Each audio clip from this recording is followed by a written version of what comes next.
Okay, so here we have the 2019 Honda Monkey. This bike has been on pre-order for myself since I heard about it in June. I was shopping Groms because I wanted something to go around the neighborhood with, and we race cars, so I wanted to have a cool paddock bike and stuff. So the Grom was on my radar big time. But I remember seeing some concepts of the Grom that were like cafe racers or scramblers that I thought were the coolest things. So I always thought, man, that'd be cool if they came out with something like that. So I think I Googled that and found that they're releasing the Monkey. The 125, it's a Grom chassis, it's a Grom frame. Suspension is very similar. The motor is the same, transmission's the same, except that it has the old monkey bike styling. As you can see, I'm a fan of little bikes. My son is starting on Pee Wee 50s. He started on the electric bike, the little Razor, Pee Wee 50, and I just pick up bikes along the way. Some of these aren't even mine, like that white one. But we just have fun in our backyard motor track with them, motocross track. And as you can see over here, this is a 77 Z50 that I've had. This is, I don't know what generation of monkey bike this would be, but essentially it's the late 70s style of monkey bike. And I've made it my little project and got it running well and starting to replace parts here and there on it, and it's been a lot of fun. It's actually my favorite bike out of the group, favorite mini bike to ride, and it gets the most attention, and it's just a lot of fun.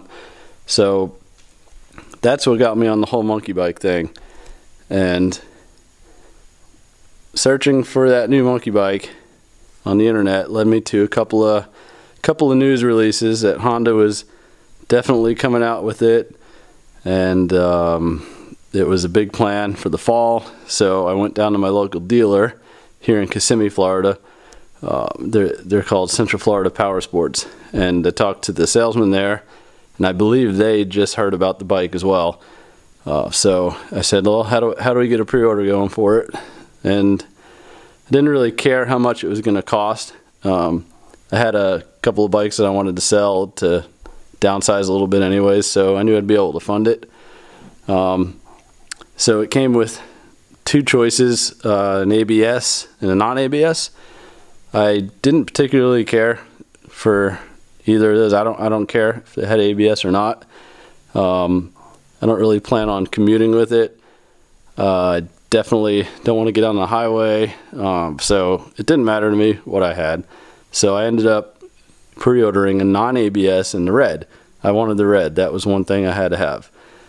The other choice is yellow. So I thought originally it was a yellow was the ABS model and red was the non-ABS. So I was like, all right, cool. We'll just order the non-ABS red. So getting down to it, months later, here we are. This is October 3rd. Yesterday, October 2nd, the dealer calls, says, hey, we got a monkey here, but it's an ABS version. You ordered the non-ABS. I said, is it red? I said, yeah, it's red. I said, oh, well, I'll take it. It was $200 more. I really don't care, ABS or not. You know, it's always good, I guess, to have the ABS. Why not? You know, what's the difference? So I don't really think I'm going to get too crazy where I'm going to need ABS, but you never know. If I have it, it's not a bad thing to have, right? All right, so that's the backstory of the monkey for me, why I wanted it. And the other reason is because I have a 3.5-year-old, like you said, that's grown up on motorcycles from all these little guys that we ride around the yard with. And he wanted a Grom really bad because we have a Grom in the neighborhood here that we've ridden a few times, and it's just a lot of fun. So he loved the Grom, so I was like, all right, let's get a Grom. We can tool around the neighborhood. You know, it's fun to ride on. And then I saw this, and I was like, all right, that's the direction I need to go. It's going to be a more comfortable bike overall. It's got the bigger seat, you know, perfect for riding around your yard or your neighborhood with your kids if you want.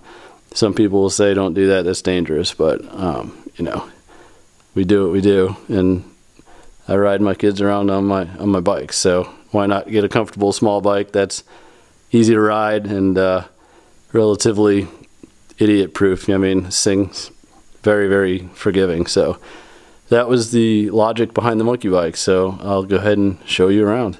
All right, we're starting at the front here, and you see they come with a really aggressive street tire, kind of. It's a half dual sport, I guess. Well, I don't know exactly what brand it is. I can figure it out though. It's actually called a V bubbler. I don't know what that is, but anyways, it's good rubber. They handle really good on the street. It's really smooth.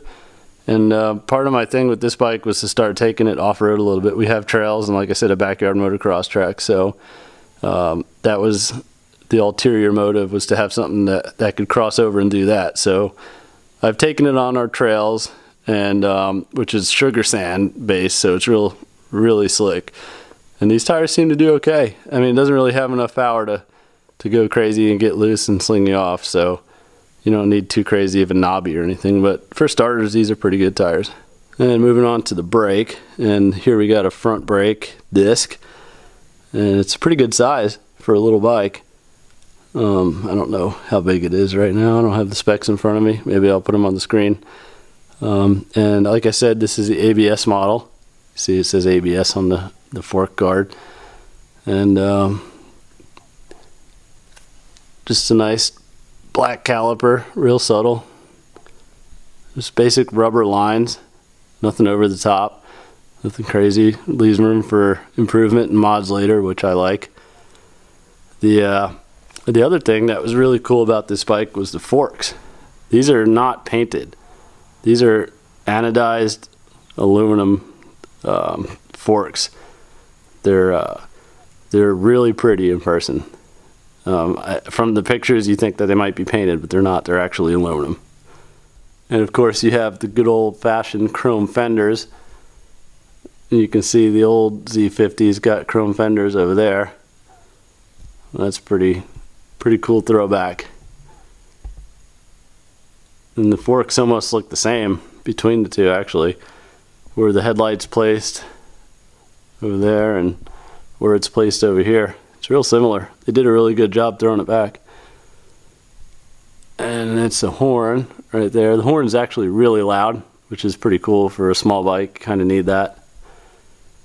You got your side markers. The US market ones are amber. I think the Euro ones might be clear, I'm not sure. And the headlight on this bike is super powerful. It is strong. It's an LED. It's like a bluish white. It actually hurts your eyes when you're looking at it, which I don't care. I'm not going to be looking at it. So it lights up the road, lights up the night really good. We had it out last night, and it performed pretty good. So I'm happy with that whole setup. Moving to the middle section, you have the throwback gas tank, which is metal, which is awesome because nothing seems to be metal anymore. And it's a really nice red metallic with a silver pinstripe in the middle that's also metallic, and the white metallic split in the bottom. I don't know if you're going to be able to see this on the camera. You can see the red, you can see the silver a little bit. It's going to be hard to see the metallic white, but it's a very subtle metallic white. It's just beautiful. I mean, it goes with the forks and the chrome really well, and the black accents. It's a really stunning bike in person. And moving to the seat, this is actually my favorite part of this bike. This seat is the most comfortable plush seat that I've sat on, outside of the CT70 Trail 70 that we have also, which to me was the most comfortable bike that I've ridden, small bike at least, before I got this bike. So this seat is just really thick. You know, it's not so soft, but when you sit on it, it's soft enough. You know, it's not too soft where you just squish the whole thing down. It's perfect. Also, like I said, the 3-year-old kid rides on the front. I sit on the back, and there's more than enough room for my rear end on the back of this seat. I'll put my hand there for reference, and you can see it's just like a wide footprint. You know, if you've got a big old butt, you're gonna be fine on this bike. I'm 210 12 pounds or so, 6'1", and I was worried about being too big and goofy on this bike, but it's not. It's actually not that small. It's a really perfect size. And heading down to the engine, this big black box, wasn't really sure what was going on there, but it's an air box. The air filter's underneath there. The engine is from the Grom, so it's going to be familiar. It's proven. It's liked. It's 125 cc. I think it has 9 horsepower or so. Can't remember, but spec-wise and speed-wise, I think it is exactly even with the Grom. So if you get into a race with the Grom, I think they'll be about the same. From what I've read, I've not gotten into a race with the Grom. The Grom that we have around here is modified, so it wouldn't be a good baseline test. So the only thing that I find kind of weird about the bike, but it's surely to do with regulations, is the way the exhaust is routed. It comes down off the cylinder head, goes all the way back basically to the rear of the frame. There's a catalytic converter under there. Then it loops back around, goes up, then through the heat shield, and then it goes through the high side scrambler style pipe. This up here is amazing. The bottom piece, I find for what I will probably end up doing with the bike might be a problem, because I'm sure I'm going to be finding some jumps or something, going through mud, hitting rocks.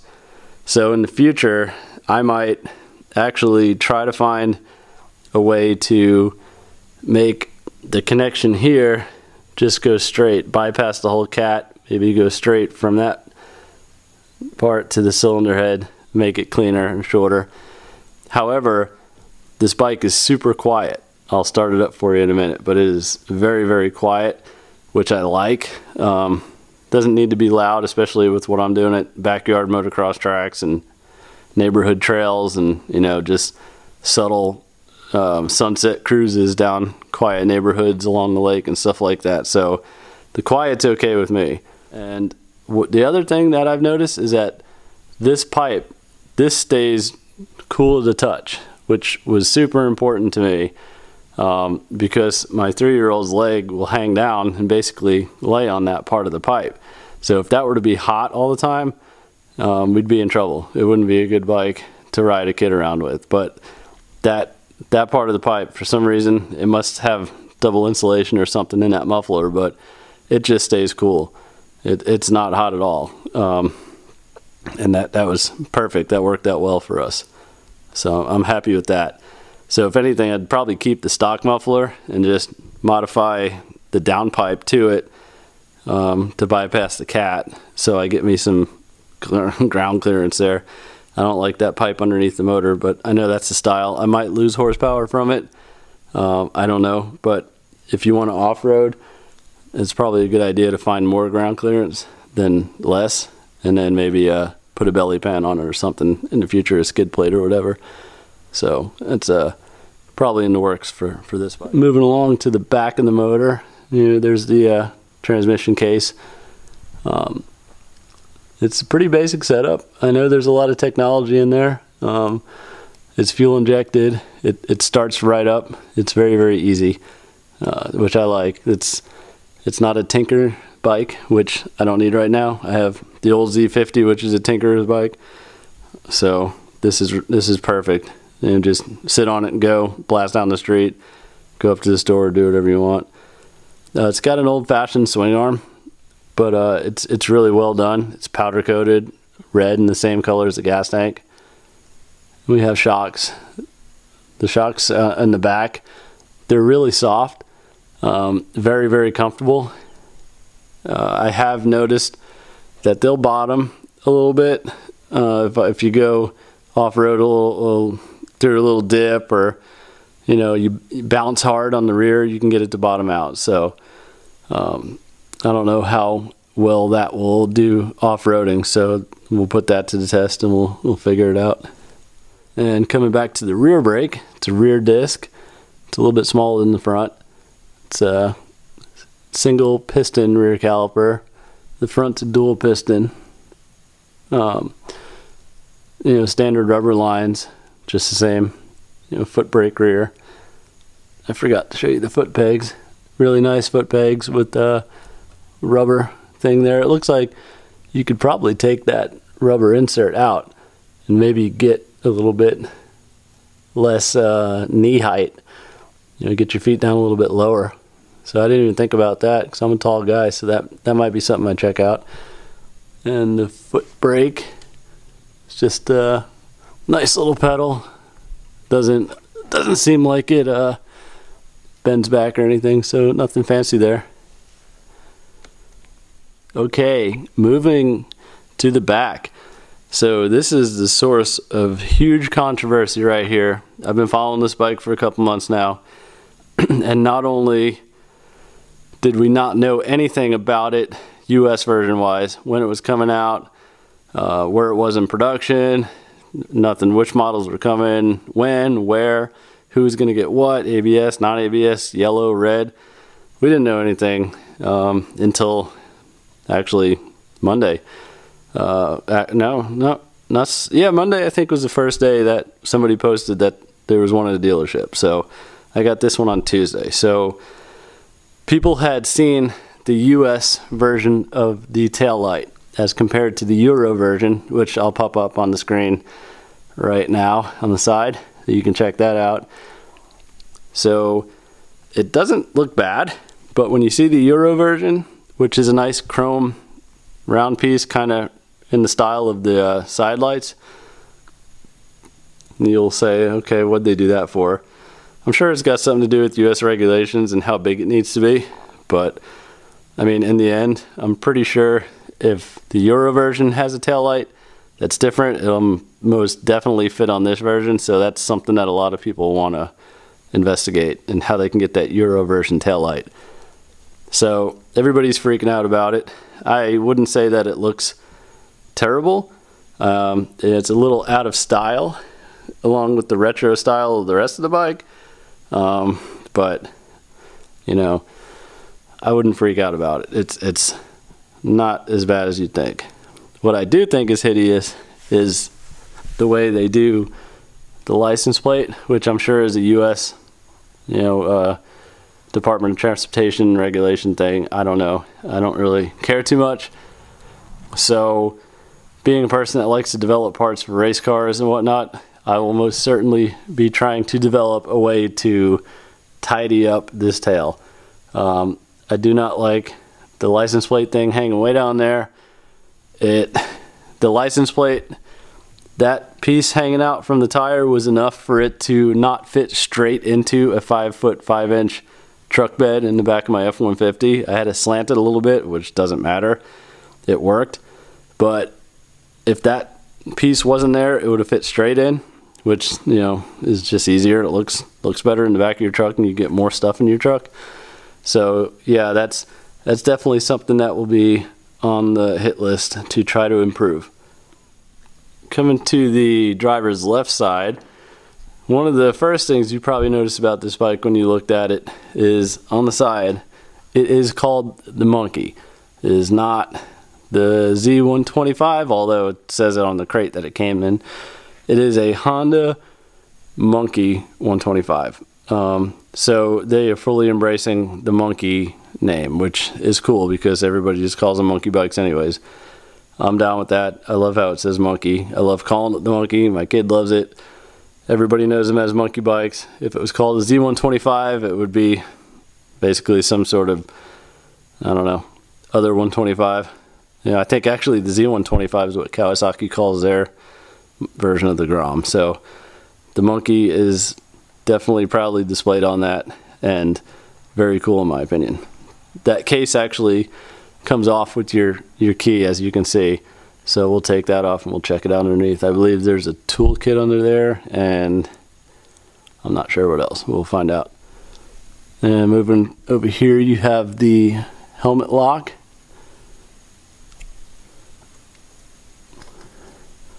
Just slides down. Put your key in there. Snap it down.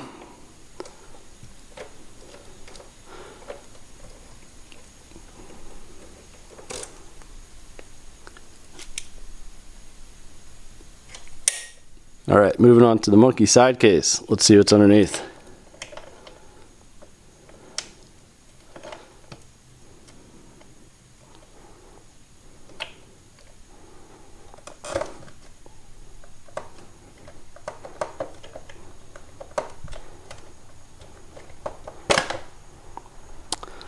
So underneath you'll see, of course, there's the bits and pieces, the electronics. There's surely ignition system, there's a big coil, some plugs, all nice and tidy. And moving to the underside of the case, this is where I read in the owner's manual that there is a toolkit, and I think maybe the helmet lock strap or tie or tether, whatever they're calling it. So be sure to take good care of this, because in 30 years or whatever, when these become those over there, the one thing that always goes bad or is missing on these is the side piece. So, let's make sure, hang on to that if you're planning on keeping these for collector stuff. Alright, so these look like they're little push button tabs that you need to push down to try to get this tool kit out. Let's see what's underneath here. There it goes. Yep, sure enough, a tool kit. It's held in by a nice little rubber band. Very tidy, neat stuff. It reminds me of the old Trail 70 that we have with the tool kit that's underneath the seat, which is probably pretty cool. You can basically do whatever job on that bike you need to do on the side of the road with the toolkit. So let's see what's inside here. Well, the toolkit, here it is, all laid out. It's not to the extent of the Trail 70 toolkit. However, I don't expect to be having to fix this bike on the side of the road.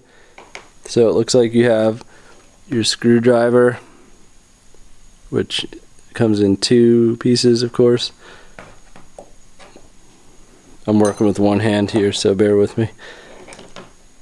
So your screwdriver, big old huge Allen key, not quite sure what you'd use that for, and a fuse puller that can come in handy.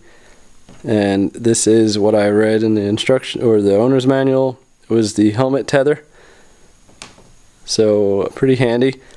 However, that helmet tether would take a long time to get out, because his toolkit, I mean, I don't know, it took maybe a couple minutes to get out the first time, but are you going to do that every time that you need to do it? So very cool, very tidy setup. Just remember, your helmet tether is going to be in the tool bag, tucked away underneath the side cover in the pouch. Alright, so I put the tools back in the tool pouch because I needed 2 hands, and just tucks right back into the side of this plastic little housing thing, and this rubber band that you just use simply to hold it on, and that's it. So, word to the wise, I have 2 old vintage Honda bikes, and the toolkits and the pouches and all the little pieces that go with it are almost never in the bikes. I mean, think about it, for 30-40 years, unless somebody kept this thing in the garage, how are they gonna, keep it, and how are they gonna keep the pouch in good condition? So this is definitely something to hold on to. If you sell the bike, it's surely gonna be one of those things way down the line in the future that people will be like, hey, you got the toolkit for that? No, I don't got it. Oh, never mind. I'm looking for a full resto or something. So I don't know if there'll be those supply problems in the future, but if you're watching this that far into the future, here's what that tool pouch should look like. Alright, we're going to put the tool pouch back in its home, and then the side cover here, there's 2 tabs that go in there, and then these 2 push pins.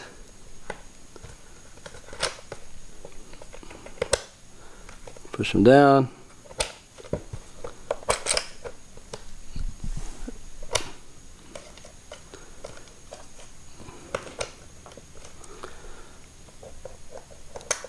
It looks like it's a little tricky.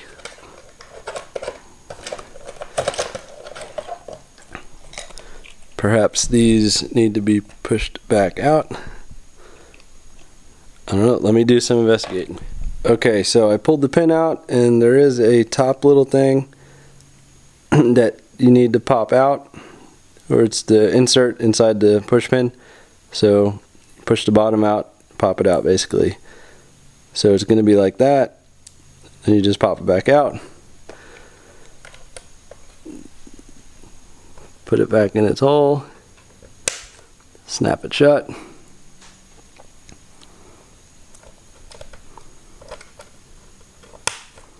There you go. And the side cover does have these prongs that go into the holes. This is almost the same as the old monkey bike, which I'll show you here in a second. So that is pretty cool. And then of course your key will lock it in there. Alright, so there's no way I was doing that with one hand. So basically you have to line the prongs up into the rubber grommets, turn the key and hold it because it's a spring-loaded key, and then pop the whole assembly back on, then let the key go, and then it should be okay. You gotta imagine this is a part that somebody could pull off pretty easy, you know, but let's hope that doesn't happen. Moving down to the controls on the left side of the bike, just a pretty standard shifter, pretty cool looking. It's vintage looking. And you of course have a chain guard, good old-fashioned chain. Moving up to the VIN plate. So I did get some questions online about what model I had, what number. I said, I have no idea, how do you know? They say the last two of the VIN. So my last two are 27. So if this is the 27th monkey in the United States, that's pretty cool. I want to know who the other 26 are. So if you're one of the other 26, comment, let me know. That's pretty awesome. The other thing I forgot to show you on the other side was the logo. This is the old logo that was on the original Trail 50s, the original monkey bikes. It's the Honda Wing HM Honda Motors. It's pretty awesome, or Honda Motorcycles, I don't know. I forgot what they told us already. And on top of the tank, which I love this to me is a modern style fuel tank with your key that you use to open it. This is very cool to me. I'll show you the old style monkey bike on the side, which is just a basic cap. That's just a trail bike. This is a street bike that you might leave out on the street. So very cool race looking gas cap, which I think fits the bike pretty well. And moving on to the controls of the monkey bike, which are in the classic style of the monkey bikes of the past, with the high-rise bars, no cross brace in between. Everything is really nicely detailed on this new bike though. There's no stamped steel triple trees or top clamps or anything. They're all nice cast aluminum, really high quality looking parts. The gauge is probably one of the coolest things of this bike, and I'll show you in a minute the famous monkey face that it makes, which makes this bike fun, and I think that's the whole point of this bike, is to be fun. So they did a really good job of keeping the whole vibe fun on the bike, and these little touches are just adding to that. You have your basic on-off switches, your start button, and the grips are really cool. It's like a tennis racket, golf club sort of grip. Chrome bar end sliders, pretty standard brake levers, cool vintage mirrors, brake reservoir. Everything's real clean and tidy. And over here, of course, you have your high-low beams, the horn, which is super loud, by the way, your turn indicators, clutch lever,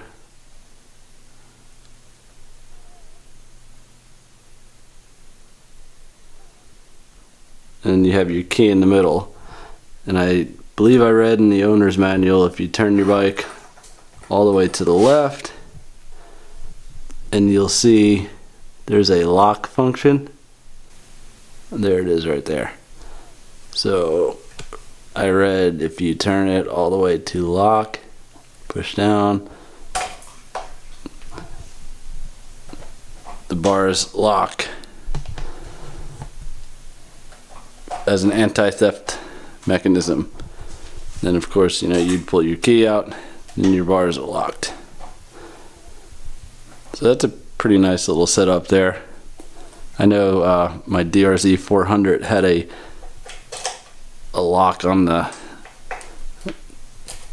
stem down there, and it was a real pain with the small key. And then you push it back down, push the key down to get it out of the unlock.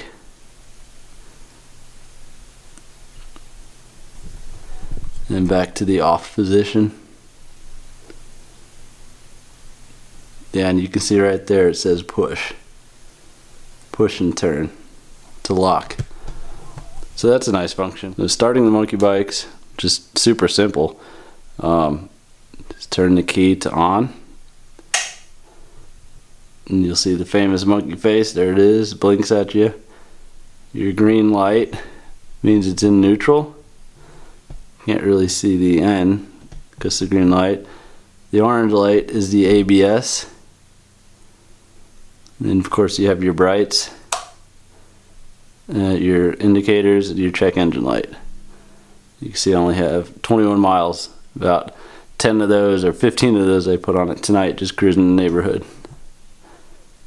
So I'm going to show you the monkey again because it's a pretty cool little thing. And here he comes. Everybody's talked about that. It's funny that that's the highlight, but it is kind of cool. I know my 3-year-old loves that. He says, "When's the monkey gonna smile at me?" So it's pretty fun. Like I said, everything on this bike is meant to be fun, and it definitely is. And over here on the side you have your set and select for your gauges. I haven't played with this stuff yet. You have your miles, trip A, trip B, total. And I think there's more you can do with it, but you can change from miles per hour to kilometers and stuff. I don't think there's too much you can do with it, but so starting the monkey bike here, it's real easy. Turn the key to on, and your little monkey will come up on the screen. You flick this down, you hear the fuel injection come on. Make sure it's in neutral. You can see the green lights on. And you come over here, you start button.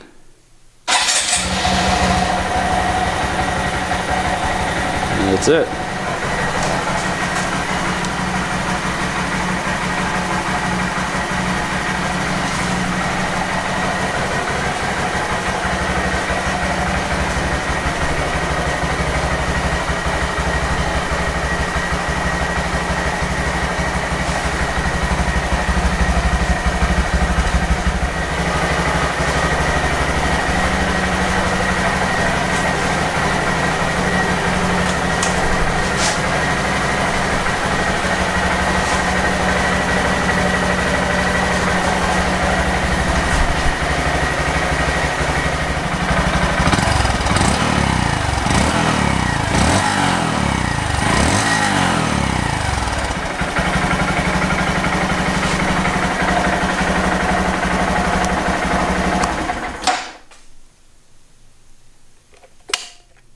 This bike is absolutely phenomenal. It's an amazing bike to ride. It's a lot of fun. It looks cool. It's gonna get attention. People are gonna love it. The dealership really hated to get rid of it just one day, or the day of that they received it. But I had it pre-ordered, so they had to, because the GM wanted it. Even the local Kawasaki dealer wanted it for his kid. So this is a highly desirable bike here right now. I don't know how many are coming in or in what numbers, but definitely worth the money. if you're a Grom enthusiast, you're thinking about a Grom, but you like the throwback style, this is a perfect bike for you, because like me, I wanted a small bike like the Grom, but I love the vintage Honda stuff. As you can see, I got my CT70 right there, which I'm restoring. It's been a family heirloom forever, so for me this bike was a no-brainer. It's basically the Grom that I wanted with the vintage look that I wanted, so it's priceless in my opinion. I was a customer. I was sold immediately when I thought about it, or when I saw it, so there was no thinking about it for me. All in all, I give it a 10 out of 10. I love this bike. I've only had it for a day, and my cruises with it have just been smile-inducing. I have a blast. It's smooth to ride, forgiving. I can tote my 3-year-old around on it. Everything about it's just wonderful, and can't wait to bring it to more places, especially off-road, all of which I will film and make sure to document and do special little videos and series on that as well. Thanks for watching.